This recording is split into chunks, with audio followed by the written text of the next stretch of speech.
Alors, je donne la parole à Jean-Philippe Davio du groupe PEC pour 5 minutes. Merci de respecter votre temps. Merci, Monsieur le maire. Alors, avant d'installer une maison des poules à Éole, la situation actuelle. D'abord, je suis content que nous présentions cette délibération parce qu'il y a eu une inquiétude, ma collègue Duška Marković l'a évoqué, il y a eu une inquiétude sur la pérennité de l'action de cette association à Éole et l'éventualité du retrait de cette association a beaucoup mobilisé les riverains puisqu'une pétition qui a recueilli plus de 25 000 signatures demandait que cette ferme demeure à Éole. Cette ferme, elle a deux vocations.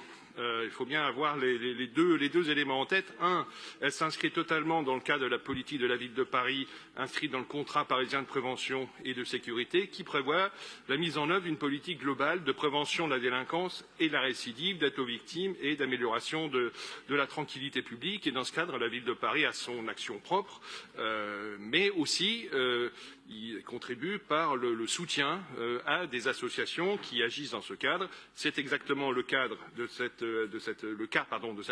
association qui accueille par exemple des tiges et la ville de Paris dans ce cas va financer l'association à hauteur, là dans la délibération proposée, à hauteur de 143 000 €. C'est le premier versant, si je puis dire, de cette délibération.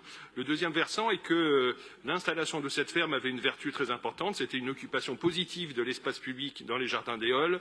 Inutile de revenir sur les problématiques que l'on connaît dans les jardins d'Éole depuis des années, avec les problématiques d'installation de réfugiés, de consommateurs de drogue par la suite. On sait que ça a été très compliqué et que les difficultés sont revenues régulièrement et que l'installation de cette ferme a permis une certaine pacification de cet espace et puis a permis tout simplement aussi aux familles résidant autour de se réapproprier cet espace. Et ce jardin qui d'ailleurs, je le souligne, était un vieux projet qui est né dans les années 90, très soutenu à l'époque par Daniel Vaillant et Bertrand Delanoë, qui a mis très longtemps à voir le jour. Et donc, il y avait un espoir très important sur la création de ce jardin d'Éole lorsqu'il a enfin pu voir le jour. Et donc, il était particulièrement indispensable de trouver toutes les mesures possibles pour que ce jardin puisse rendre le service qui en était attendu et puisse donner cet